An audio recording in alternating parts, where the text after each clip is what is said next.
Hi everyone, it's Lisa. Thank you for joining me today.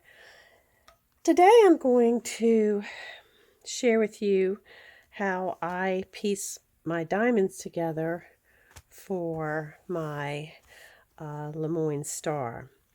This particular star is comprised of two strips that are cut out of 45 and then joined to give this effect, which is really very pretty.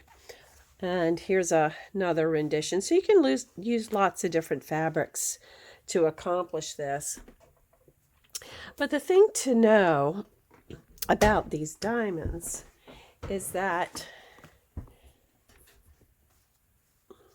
and you may already know this, when you're joining two items such as this, you really have to, you might be inclined to match it just like that, but you have to offset it. So basically you've got a 1/4 inch channel so that when you sew on your 1/4 inch, this is going to meet up with the 1/4 inch there. So that's how you end up with a join that I'm going to say looks like this, but this is a poor example. Sometimes they don't always work out correct. here's one that's a perfect join. So I'm going to show you how I mark and do these. I'm going to press this open so that you can see it a little bit better. So this is what we're striving for. Now you might have a number of different marking tools, and we're going to do this rather simplistically. Simplistically, but effectively. So I know I sound like a drug pusher, but this Michell Deluxe Corner Trimmer is what we're going to use. We're going to pretend we're fabric carpenters, and we're going to use our stiletto like a scratch-all. And I'm going to use a pencil. So these are the 3 tools that I'm going to use, and including my glue. So I'm going to join these. For this particular block, I'm going to join them so that I have the shoulders of the diamonds both dark. So what I'm going to do, and this is why I love this tool and I highly recommend you get it. I'm going to be my drug pusher. There's a 1/4 inch seam here, okay? You can see that, and a hole, a pokey hole. So this is a 135-degree angle. You can see this is the shoulder angle for the for a diamond. I'm going to put my seam allowance dotted line and line up the edge on this bottom unit. I'm going to do this exactly, and I'm going to use my stiletto. It's fabric, it's going to be fine. And I'm putting a little hole that I can see. Maybe you can't see it, but I can see it. And if you're doing this at home, you can see it too.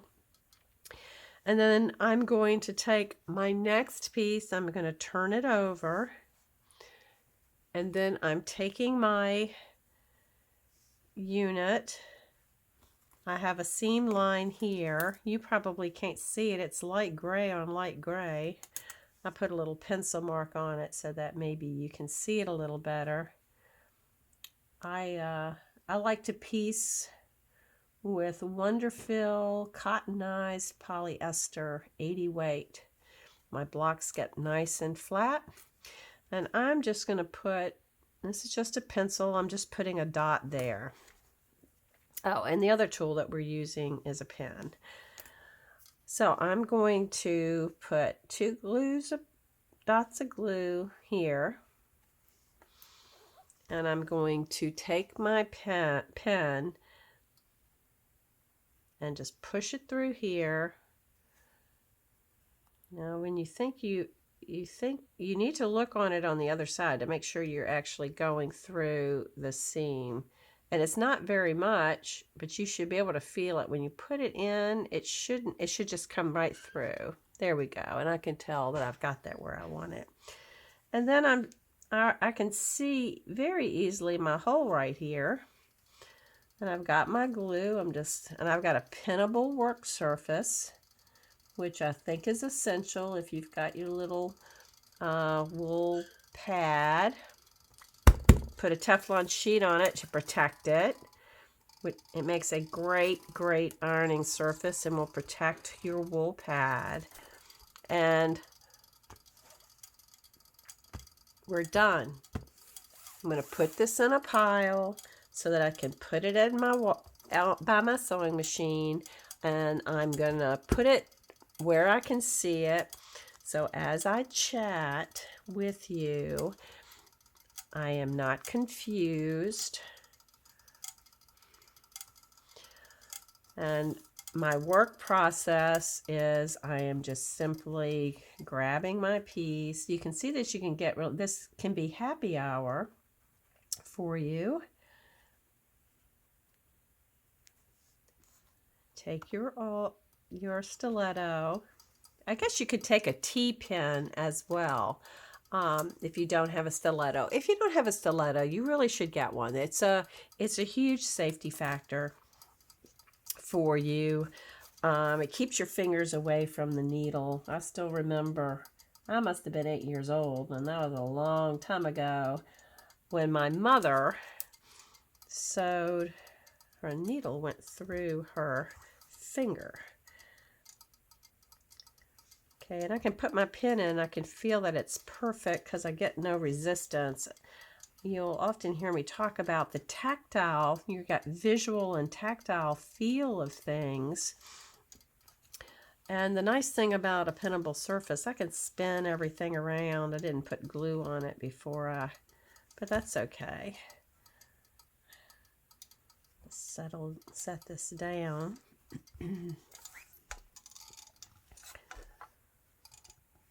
The reason I love glue basting so much, you can really phase your work. And for number one, you have a high degree of accuracy. Number two, you can phase your work because you don't have any pins. The glue is going to hold. If you like to press your seams open, that's not a good fit for you. I didn't get that through. But I don't press my seams open, and I get very flat seams, and I get flat seams because I use the pressing sheets that I've demonstrated, this Teflon pressing sheet and these and my little cut ones where I get it even smaller so I can do fine pressing. So I can see my hole. I'm turning this over.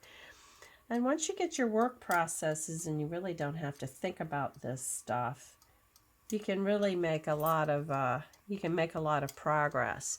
The other thing I like about glue basting is I rarely have to use my seam ripper because the mistakes, I generally can see my mistakes before I have sewn them. And you know what that means. That means all I have to do is undo it. Now, I will say that if you've got, this is true whether it's whether you're glue basting or not. Sometimes if you have a biased edge and you pull a seam out, it's so hopelessly stretched, you may have to start over. So it's worth getting it right the first time. So anyway, I'll just chat a little bit while I finish these couple of things. I've been sick. Actually, I was sick in the bed 2 weeks ago for like 2 days, and I have all my shots, so I don't know if it were... Okay, so here I am talking, and I didn't make my pokey hole. I've had all my COVID, and I do mind my exposures.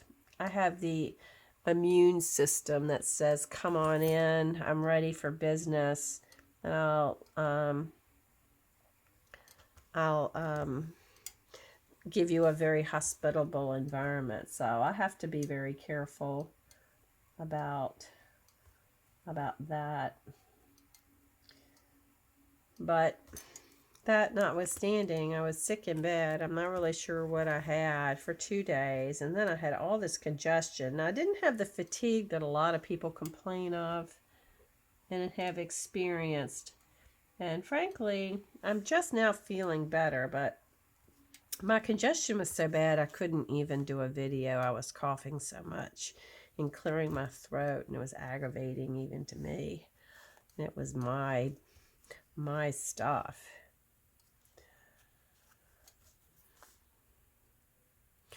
So once you get used to doing this, it becomes like such second nature. And frankly, I would not even, I wouldn't even sew if I couldn't glue baste, quite frankly. I just wouldn't do it. I would be 1, 2, 3, 4. I would just, it's so endemic to my work process that if I weren't doing it, get some glue on this, because I talk about getting your work processes, but, you know, chatting you up and doing this.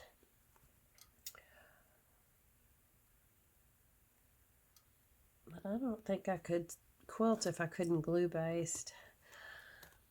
Sharon Chambers, that's who the first binding video that I saw, and I used her method until I was more experienced and was able to integrate the methods of others. And then, you know, to create my own preferences. And again, that's all any of this is preference. You know, if you want to hand sew your seams or use, you know, older traditional methods, you know, that's certainly your right. But I don't like to waste fabric, and I don't like to waste time. And we know that sewing is very time consuming. You know, things that, you know, if I had to do piecework, I would probably starve to death. And this particular block is very time consuming. But I really like it a lot, and I think this quilt is going to turn out really quite beautiful. And the fact that I've been making so many of these blocks means that my skills and my processes have improved all the while. Now, we don't need to put any glue down here because that's going to be a tail. So we don't really need that. So this method ensures that you will have a perfect join unless you wobble at the machine. And I also found that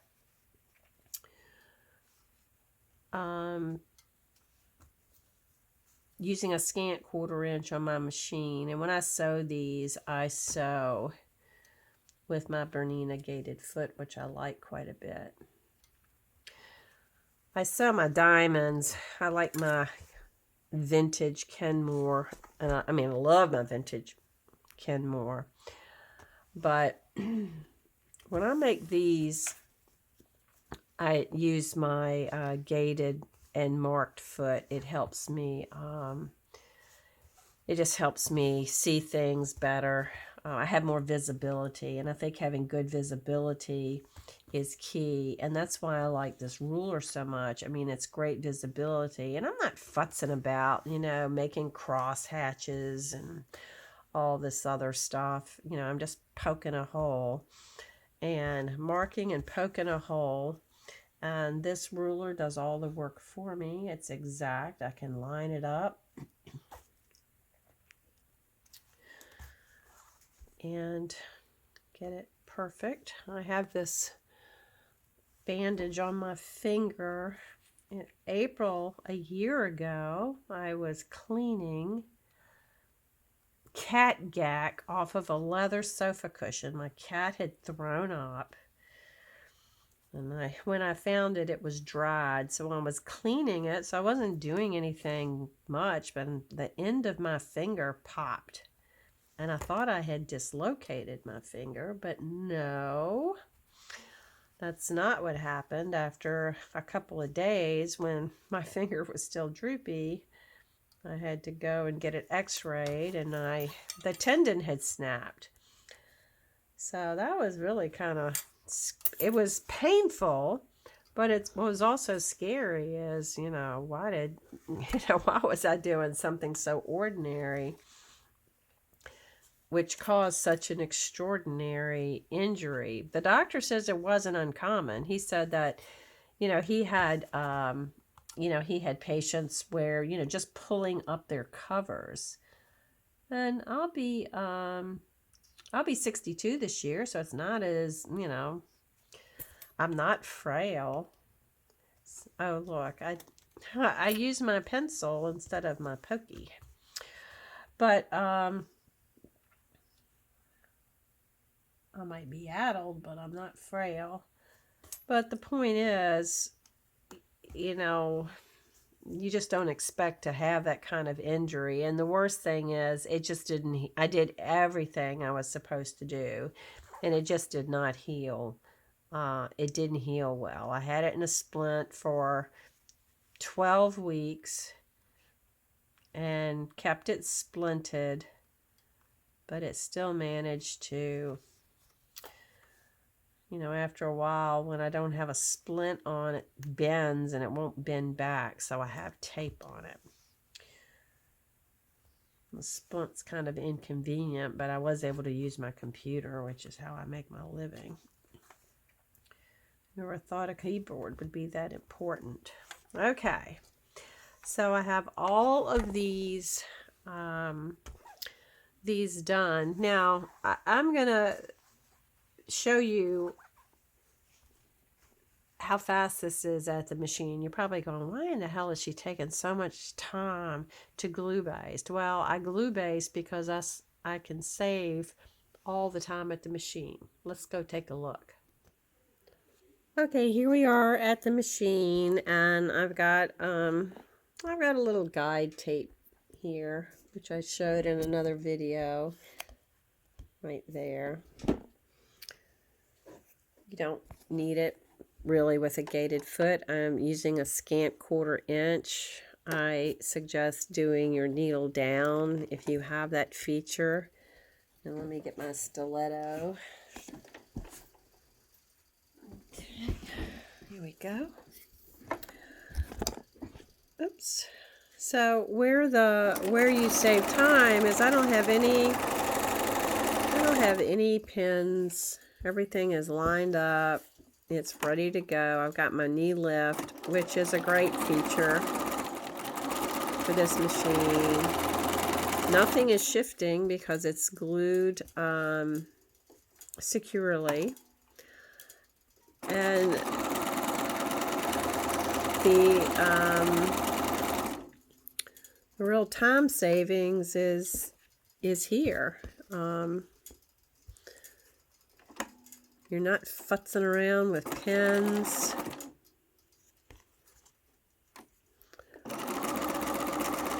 You're not getting stuck.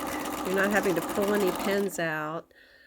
And you can stack your work up, which you can't do very well with pins because everything gets stuck to each other. And this technique works really well when you're doing diamond rectangles or the 4-at-a-time flying geese.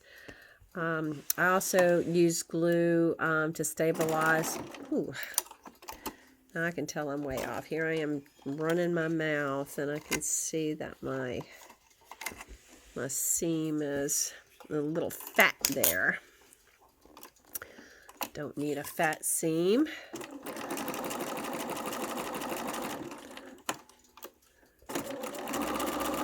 And you do need to watch for your this tail right here to make sure that it goes under, which is why it's nice to have a stylist and a knee lift. My original Bernina I bought in 1990. I was pregnant, so that was 1988. I did my entree into sewing. Even though my mother sewed and my grandmother did beautiful sewing, I was not interested. I rode horses and barrel raced. I wasn't interested in sewing. But the point is, when I got pregnant and I was a professional, there wasn't really much for professional women back in the day. So I made wool gabardine, beautiful wool gabardine jumpers, something that was easy because I wasn't a very talented seamstress. All right, we're going to go to the ironing board. Okay, when I press these, I'm going to use my presser, little pressing sheet. This is one that I cut from a larger.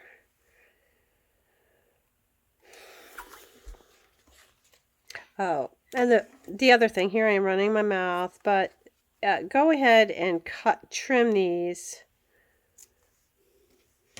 It's easier to do it while they're still closed. So if you go ahead and just trim these, and you have a good line of sight, you don't need a rotary cutter. In fact, it probably would be counterproductive to do so. Just a little sharp pair of scissors. I've managed to lose my Karen Buckley scissors. It's in my sewing room somewhere. I just don't know what I did with them. But these are little finny applique scissors, and they're very sharp, and I like them very much. And they're perfect for work such as this. Anyway, so I made my maternity jumpers to wear with my little bow blouses. And I wore those jumpers for both pregnancies, and we passed them all around in the office. I was in public accounting at the time. So anyway, well, actually, I wasn't in public accounting. I passed it along to my public accounting friends. I'd left public accounting, but I still had friends and colleagues who were pregnant. All right, so here we go. So you can see that we have a perfect, I'm just going to press these open. I'll press these to the left. I'm not pressing them open. This pressing sheet makes everything really nice and flat.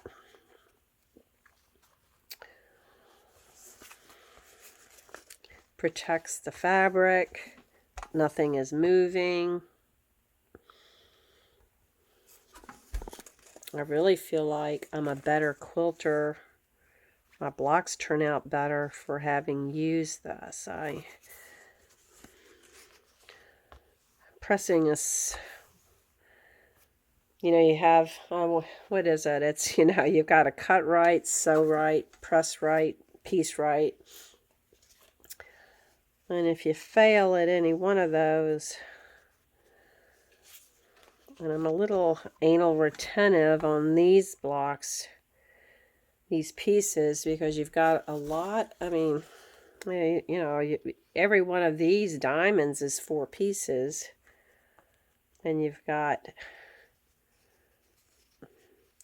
8 diamonds in a block, so that's basically 32 pieces. And they all have to line up. So again, you can see my method was easy, and that you could actually talk.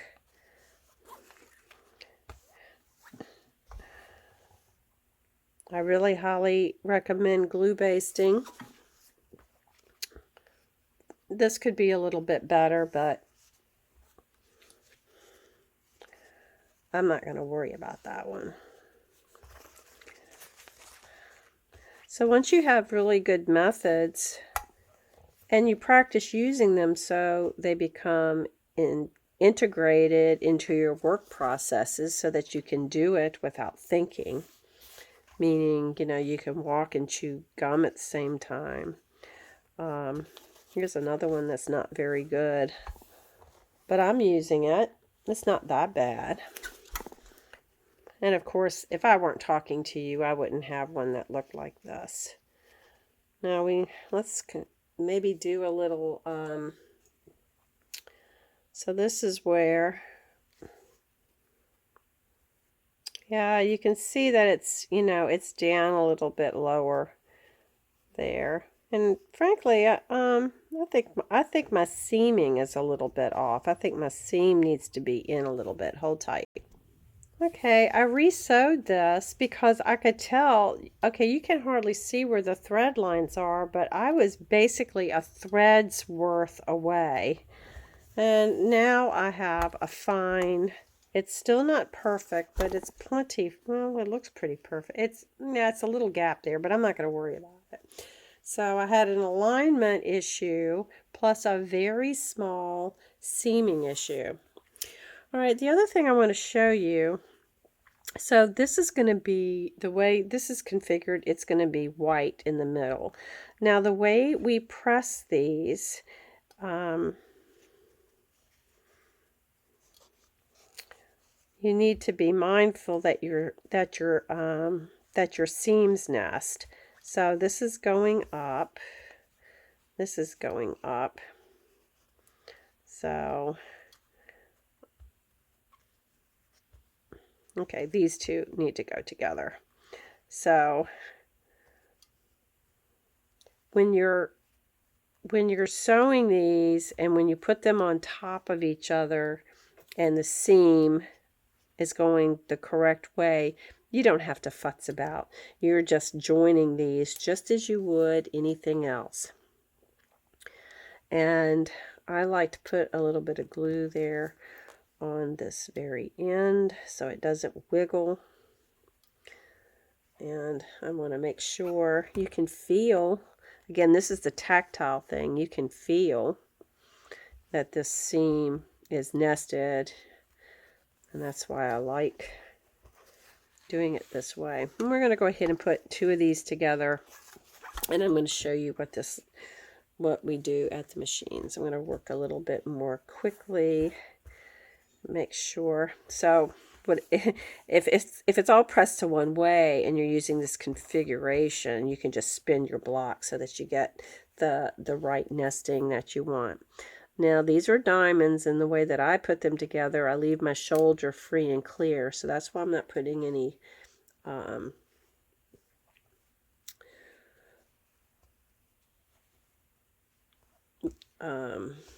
glue there. And again, these are multi-piece, so you might see some, you know, versus, you know, if you cut the diamonds together, you know, you might see some stuff peeking out. Don't be concerned because it's pieced. You actually can manhandle it a little bit. Maybe do a little trimming if you have to. Like here's something that looks a little, you know, I would just trim that off. I'm confident that my sizing is correct, so I would just trim that. The other thing that I should point out is that if you are uncomfortable with feeling about, and that's okay, I've been making a lot of these, so my comfort level, we can do the very same thing here as we did on the other. So we're going to line this up, and let me get my stiletto. We can take our stiletto and put a poke so I can see that. You may not be able to, but if you were doing this, you would be able to see it. And then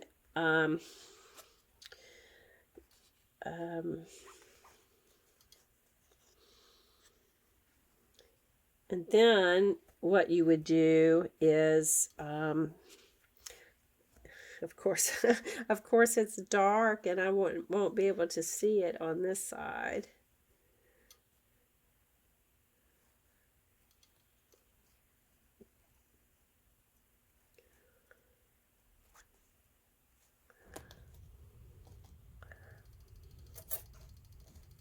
I'm just going to put a pokey hole in that. So if you wanted to, you could put your pin through here and then put your pin through here if you were uncomfortable with feeling that, and then do your join that way. So use what you feel comfortable with. I don't like this method. I like to just push it because I can feel it. I'm so used to the tactile method. That doesn't help me much. But everybody teaches, you know, different things, and I'm not really teaching you because I'm not a qualified teacher. I'm just showing you how I do it. And if you can devise a better way for yourself to do it, then by all means, you should do so. It's nice that spring is getting close. My winter bird friends are still here, but they'll be leaving soon. We have white-throated sparrows, and I have a hermit thrush who overwinters with us. I have a yellow-belly sapsucker, and I have some yellow-rumped warblers.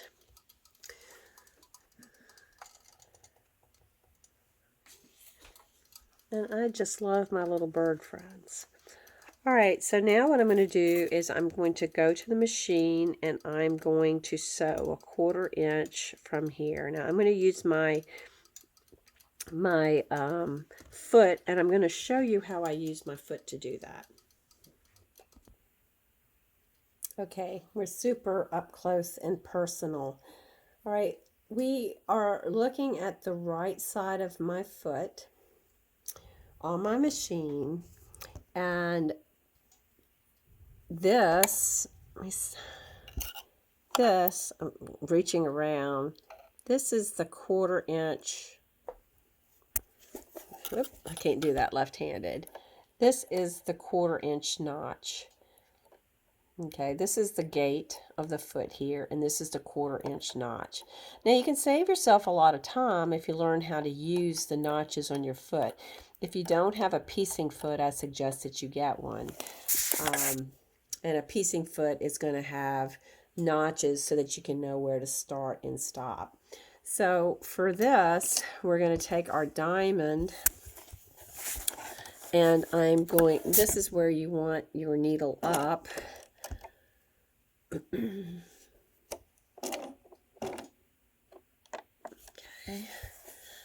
And what I'm going to do, let me look at it in real life, and then I'll make sure that you can see it on the camera. And this might be, you know, so anal retentive because everybody knows how to do this, but maybe you don't. All right, so what I've done is the shoulder of my diamond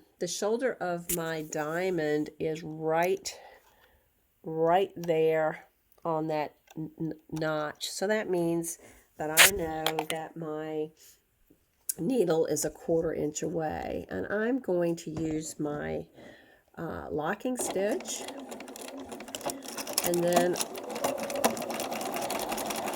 I'm just going to move that through. And then I'm going to have to pull this through a little bit. Do the same here.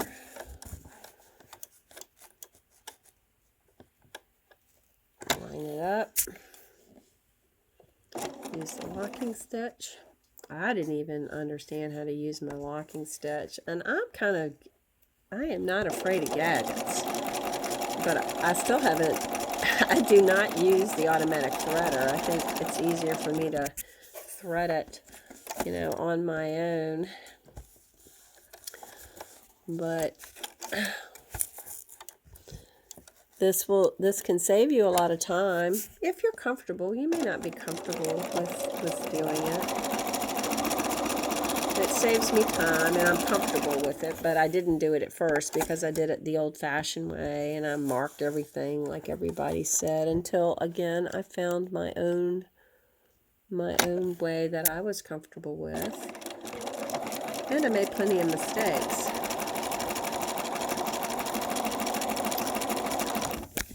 Okay, and we're done. Now we're going to go back to the ironing board. All right, here we are back at the ironing board. And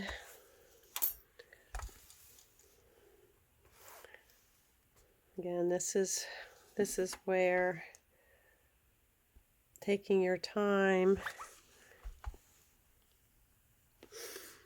matters. I like to clip these dog ears. And remember, our star is going to be our Kona silver in the middle.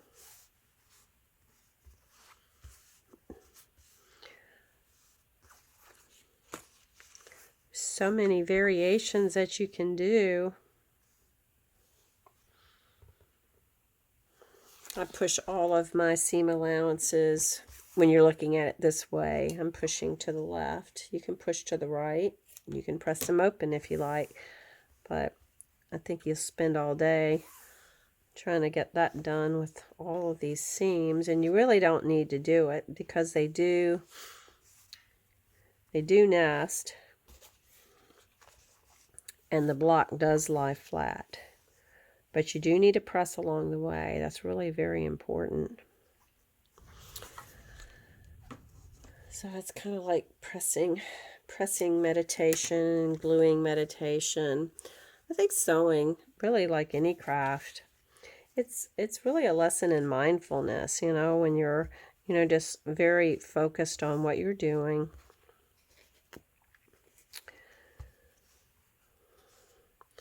Taking the joy of the process versus hurrying up to get to the end result. And let me tell you, I am a hurrier. I have always been a hurrier. But this particular star, okay, and this is what our star is going to look like. How pretty is that? And I'm not quite sure if I will probably make this into a dark block. So I'll probably put this blue on the back. But you can see how easily that went together. And you could also put something else in there if you liked. Oh, and here we go. We got more. I have more of these. Oh, look. So here's an example of why did you bother. I'm not sure what I was doing there. But those things happen. And I'm not going to pick that out and redo it. That just goes in the scrap bin.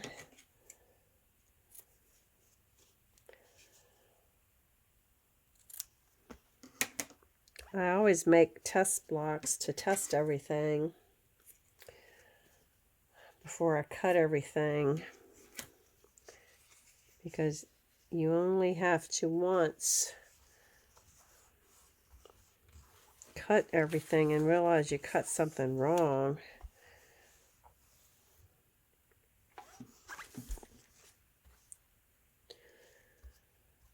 And then it's like tier time. We want Johnson & Johnson quilting time. No more tiers.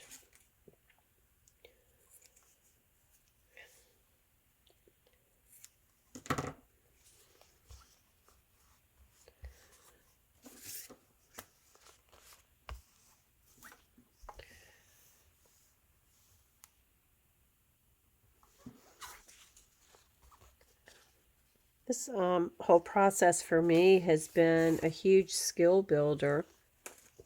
And I think it's important to have skill building. Look, I did that again. I shouldn't talk. I shouldn't talk while I am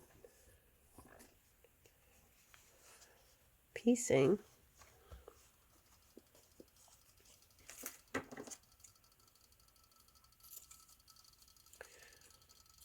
Okay.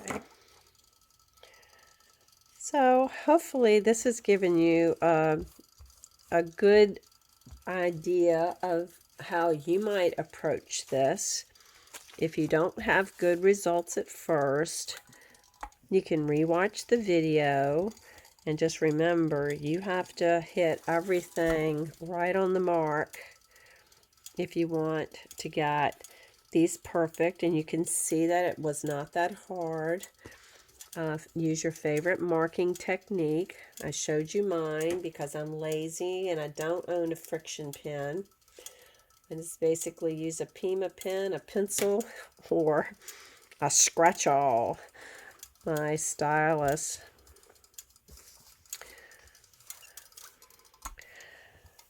Quilting reminds me so much of carpentry work. It's so similar relative to tools and techniques and the efficiency of how you use your materials and stuff. So I frequently make that analogy, and I think it's correct. Gotta have another one of these. I was thinking about. Alrighty, well, that's it for now. Thanks for staying with me, and let me know what you're working on.